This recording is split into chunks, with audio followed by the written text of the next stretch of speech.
आज हम बात करने वाले हैं रॉबिन शर्मा की एक बहुत ही मशहूर किताब द 5 AM क्लब के बारे में। अब देखिए, ये सिर्फ सुबह जल्दी उठने पर एक और किताब नहीं है। नहीं, बिल्कुल नहीं। इसे कहानी की तरह लिखा गया है और इसका जो मेन आइडिया है वो ये है कि सुबह का सिर्फ 1 घंटा आपकी पूरी जिंदगी बदल सकता है। बिल्कुल। और आज हम जिन हिस्सों पर बात करेंगे वो एक उद्यमी और एक कलाकार की कहानी बताते हैं। ये दोनों अपनी अपनी जिंदगी में आप कह सकते हैं बिल्कुल निराश हो चुके हैं। हाँ। और फिर उनकी मुलाकात एक बड़े ही रहस्यमय अरबपति से होती है जो उन्हें अपनी सोच और अपनी जिंदगी बदलने का एक तरीका सिखाता है। तो आज हम इसी कहानी के परतों को हटाकर देखेंगे कि ये 5 AM क्लब का असल फलसफा क्या है और सबसे जरूरी बात, ये कितना प्रैक्टिकल है। हाँ, चलिए इसे ठीक से समझते हैं। तो कहानी शुरू होती है एक उद्यमी से, एक एंटरप्रेन्योर जो अपनी कंपनी में एक तरह के तख्ता पलट का सामना कर रही है और लगभग हार मान चुकी है। और दूसरा किरदार है एक कलाकार, एक आर्टिस्ट जो अपनी क्रिएटिविटी से जूझ रहा है। उसे लग रहा है कि वो अब कुछ भी नया नहीं बना पा रहा। सही है। और यहाँ पर लेखक ने आप देखें तो बहुत होशियारी से ऐसे किरदार चुने हैं जिनसे ज्यादातर लोग कहीं ना कहीं जुड़ सकते हैं। अच्छा, कैसे? देखिए, कोई अपने करियर के प्रेशर से परेशान है तो कोई अपनी क्रिएटिविटी को लेकर। तो इन किरदारों के जरिए लेखक एक बड़ा सवाल सामने रखता है कि बाहरी कामयाबी के बावजूद अंदर से वो खालीपन क्यों महसूस होता है। सही बात है। और इसी खालीपन को भरने के लिए ये दोनों एक पर्सनल डेवलपमेंट सेमिनार में पहुंचते हैं। हाँ, जहां द स्पेल बाइंडर नाम का एक बहुत मशहूर स्पीकर भाषण दे रहा है। और इसकी कुछ बातें सुनने में तो मतलब बड़ी दमदार लगती हैं। जैसे वो कहता है, अपनी प्रतिभाओं के साथ छोटे मोटे खेल खेलने के लिए जिंदगी बहुत छोटी है। बिल्कुल। और एक और लाइन है जो मुझे बहुत असरदार लगी, आपके बहाने बहकाने वाले हैं, आपके डर झूठे हैं और आपकी शंकाएं चोर हैं। अरे वाह! स्पेल बाइंडर का जो पूरा संदेश है वो इसी बात पर टिका है कि महानता कोई किस्मत की बात नहीं है, उसे रोज की छोटी छोटी आदतों और अनुशासन से बनाया जाता है। और फिर जैसे ही माहौल एकदम चार्ज अप होता है, कहानी में एक जबरदस्त ट्विस्ट आता है। हाँ, बिल्कुल। स्पेल बाइंडर भाषण देते देते अचानक मंच पर गिर जाता है। हाँ। और वहां हजारों लोग बस हैरान रह जाते हैं। ये एक तरह का संकेत है कि सिर्फ प्रेरणा काफी नहीं होती, उसे अमल में लाने के लिए एक सिस्टम चाहिए होता है, या एक मेंटोर। बिल्कुल। और शायद इसीलिए कहानी में तुरंत एक नए अनपेक्षित गुरु का आगमन होता है। तो इसी भगदड़ के बीच उद्यमी और कलाकार की मुलाकात एक बड़े ही अजीब बेघर दिखने वाले आदमी से होती है। उसके कपड़े फटे पुराने हैं, लेकिन उसकी कलाई पर एक बहुत महंगी घड़ी है और उसकी बातें वो ज्ञान से भरी हुई हैं। हाँ, ये किरदार तुरंत एक रहस्य पैदा करता है। वो वॉरेन बफे और पिकासो जैसे लोगों को कोट कर रहा है। एक बेघर दिखने वाला आदमी, ये बात कुछ हजम नहीं होती। देखिए, ये सिर्फ ये दिखाने के लिए नहीं है कि हमें किसी को बाहरी रूप से जज नहीं करना चाहिए, ये उससे कहीं ज्यादा गहरा है। हाँ? ये किरदार किताब के एक बड़े आइडिया की नींव रखता है, जिसे हम स्वैच्छिक असुविधा या वॉलंटरी डिस्कम्फर्ट कह सकते हैं। यानी अमीर और कामयाब लोग भी जानबूझकर मुश्किल हालात में रहते हैं ताकि वो विनम्र और मजबूत बने रहें। और वो आदमी कुछ नए शब्दों का इस्तेमाल करता है, जैसे mindset, heart set, health set और सोल सेट। हाँ, ये किताब का एक कोर फ्रेमवर्क है। लेखक का तर्क है कि हम अक्सर सिर्फ माइंडसेट यानी अपनी सोच को बदलने पर ध्यान देते हैं, जो कि काफी नहीं है। बिल्कुल। हार्ट सेट आपकी भावनात्मक सेहत है, हेल्थ सेट आपकी शारीरिक सेहत और सोल सेट आपका मकसद। उसका कहना है कि जब तक इन चारों पर एक साथ काम नहीं होगा, असली बदलाव नहीं आएगा। तो ये एक होलिस्टिक अप्रोच है। इसी बीच वो कलाकार जो थोड़ा विद्रोही है, उस बेघर आदमी को बताता है कि उसने स्पेल बाइंडर का पूरा भाषण अवैध रूप से रिकॉर्ड कर लिया था। हाँ, और वो उसे रिकॉर्डिंग का एक हिस्सा सुनाता है। और उस रिकॉर्डिंग में स्पेल बाइंडर कहते हैं, अपनी सुबह को जीतो, अपनी जिंदगी को बेहतर बनाओ। और यहीं पर किताब का मुख्य फलसफा पहली बार सामने आ रहा है। ये आइडिया कि दुनिया के सबसे कामयाब लोग अपनी सुबह के पहले घंटे का इस्तेमाल खुद को बेहतर बनाने के लिए करते हैं। मतलब दिन का वो शांत समय जब कोई डिस्टर्ब करने वाला नहीं होता। बिल्कुल, वही उनकी कामयाबी का सीक्रेट है। ये सुनकर वो बेघर आदमी उन दोनों के सामने एक ऐसा ऑफर रखता है जिस पर मतलब यकीन करना ही मुश्किल है। हाँ, वो कहता है, मैं तुम्हें मॉरिशस में अपने बीच हाउस पर कोचिंग दूंगा, तुम्हें 5 AM क्लब का मेंबर बनाऊंगा और सारा खर्च मेरा होगा। और ये भी कहता है कि मैं तुम्हें लेने के लिए अपना प्राइवेट जेट भेजूंगा। जाहिर है, दोनों को लगता है कि ये आदमी या तो पागल है या कोई मजाक कर रहा है। और यहाँ पर उद्यमी के मन में एक पुरानी चोट उभर आती है। वो बताती है कि उसके पिता ने आत्महत्या कर ली थी और तब से उसे किसी पर भरोसा करने में बहुत डर लगता है। ये कहानी का वो हिस्सा है जहां किरदारों को अपने तर्क को किनारे रखकर अपनी गट फीलिंग पर, अपनी सहज बुद्धि पर भरोसा करना होता है। और वो भरोसा करते हैं। हाँ, करते हैं। अगली सुबह ठीक 5 बजे उन्हें लेने के लिए एक चमचमाती रोल्स रॉयस आती है और ड्राइवर उन्हें बताता है कि वो बेघर दिखने वाला आदमी असल में एक बेहद अमीर अरबपति है, मिस्टर राइली। और जब वो प्राइवेट जेट देखते हैं तो उस पर लिखा होता है 5AC, यानी द 5 AM क्लब। और यहीं जाकर पूरा राज खुलता है। ये खुलासा कहानी को एक नई दिशा देता है। अब ये सिर्फ एक फिलॉसफी नहीं रही, बल्कि एक असल एडवेंचर बन गया है। बिल्कुल। तो मॉरिशस पहुंचने पर मिस्टर राइली उनसे बिल्कुल अलग अंदाज में मिलते हैं।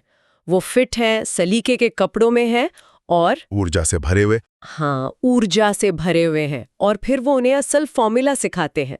तो अब कहानी से हटकर उस मेथड पर आते हैं।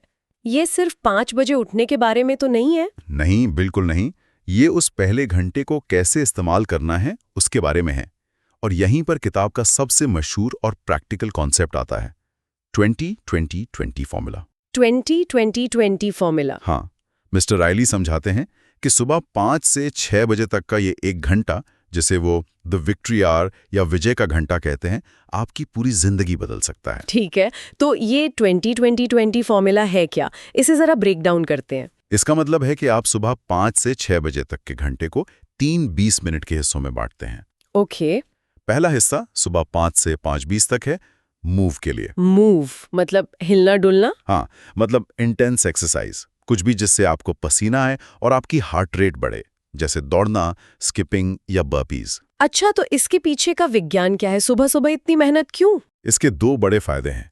पहला, पसीना आने से कोर्टिसोल नाम का जो स्ट्रेस हार्मोन है वो कम होता है, और दूसरा, इससे BDNF नाम का एक प्रोटीन रिलीज होता है जो आपके दिमाग में नए न्यूरल कनेक्शंस बनाने में मदद करता है। मतलब ये आपके दिमाग को दिन भर सीखने और फोकस करने के लिए तैयार करता है। बिल्कुल। ठीक है, तो पहले 20 मिनट पसीना बहाना है, उसके बाद 5:20 से 5:40 तक अगले 20 मिनट हैं रिफ्लेक्ट के लिए। ये शांति का समय है। इसमें आप डायरी लिख सकते हैं, अपने दिन को प्लान कर सकते हैं, या बस चुपचाप बैठकर मेडिटेशन कर सकते हैं।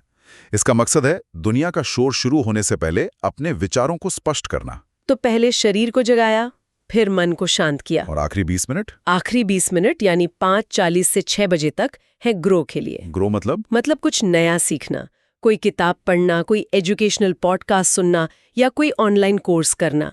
इसका मकसद है अपनी नॉलेज और स्किल्स को लगातार बढ़ाते रहना। Move, reflect, grow.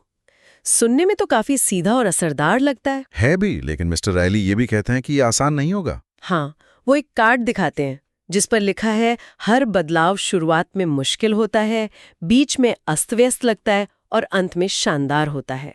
ये किसी भी नई आदत को अपनाने का मनोविज्ञान है। लेखक का कहना है कि किसी भी नई आदत को ऑटोमेटिक बनाने में लगभग 66 दिन लगते हैं। 66 दिन? हाँ, पहले 22 दिन, जिसे वो डिस्ट्रक्शन फेज कहते हैं, बहुत मुश्किल होते हैं। अगले 22 दिन इंस्टॉलेशन फेज, बहुत कंफ्यूजिंग होते हैं। और आखिरी 22 दिन इंटीग्रेशन फेज होता है, जहां नई आदत आपकी पहचान का हिस्सा बन जाती है। ये 66 दिन का आइडिया काफी दिलचस्प है, लेकिन एक सवाल उठता है मेरे मन में। पूछिए। क्या ये फलसफा सबके लिए है?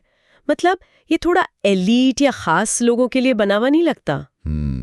या जो नाइट शिफ्ट में काम करता है उसके लिए 5 बजे उठना कितना प्रैक्टिकल है? ये एक बहुत बहुत जरूरी सवाल है, और सच कहूं तो किताब इस पर ज्यादा गहराई से बात नहीं करती। अच्छा। ये फलसफा एक खास तरह की जीवन शैली को ध्यान में रखकर बनाया गया है।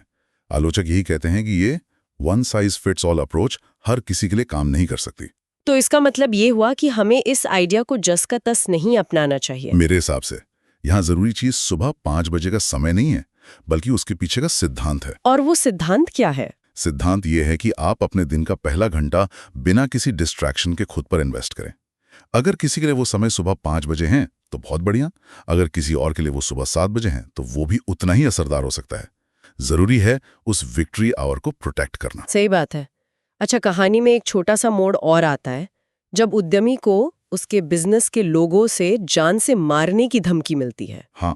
और मिस्टर राइली तुरंत अपनी सुरक्षा टीम को बुलाकर मामला संभाल लेते हैं। ये कहानी में क्यों डाला गया? ये सीन मिस्टर राइली के प्रभाव और उनकी दुनिया को दिखाने के लिए है। ये दिखाता है कि वो सिर्फ एक फिलोसोफर नहीं है, बल्कि एक पावरफुल इंसान है। और अंत में एक और राज खुलता है। क्या? कि द स्पेल बाइंडर जो मंच पर गिरे थे वो भी मॉरिशस में ही है और ठीक हो रहे हैं। असल में वो मिस्टर राइली के गुरु हैं।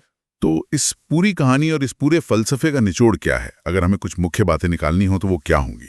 देखिए, पहली और सबसे बड़ी बात तो यही है कि सुबह जल्दी उठना सिर्फ एक काम नहीं बल्कि एक कीस्टोन हैबिट है। Keystone habit? हाँ, ये चार्ल्स डुहेक की किताब द पावर ऑफ हैबिट से लिया गया कॉन्सेप्ट है। मतलब एक ऐसी मुख्य आदत जिसे अपनाने से आपकी बाकी आदतें भी अपने आप सुधरने लगती हैं। अच्छा, और दूसरा निचोड़ शायद 20-20-20 फॉर्मूला है। मतलब सिर्फ उठना जरूरी नहीं, उस 1 घंटे को सही तरीके से इस्तेमाल करना असली खेल है। बिल्कुल।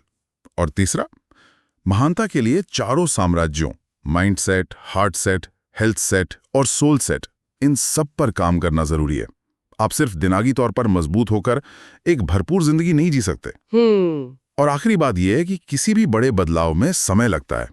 वो जो 66 दिन का नियम है वो हमें धैर्य रखना सिखाता है। तो कुल मिलाकर ये कहानी सिर्फ 5 बजे उठने का गुणगान नहीं करती, बल्कि ये एक अनुशासित और मकसद से भरी जिंदगी जीने का एक पूरा सिस्टम देती है। हाँ बिल्कुल, ये एक गाइड बुक है जिसे एक नॉवल के कपड़ों में पेश किया गया है।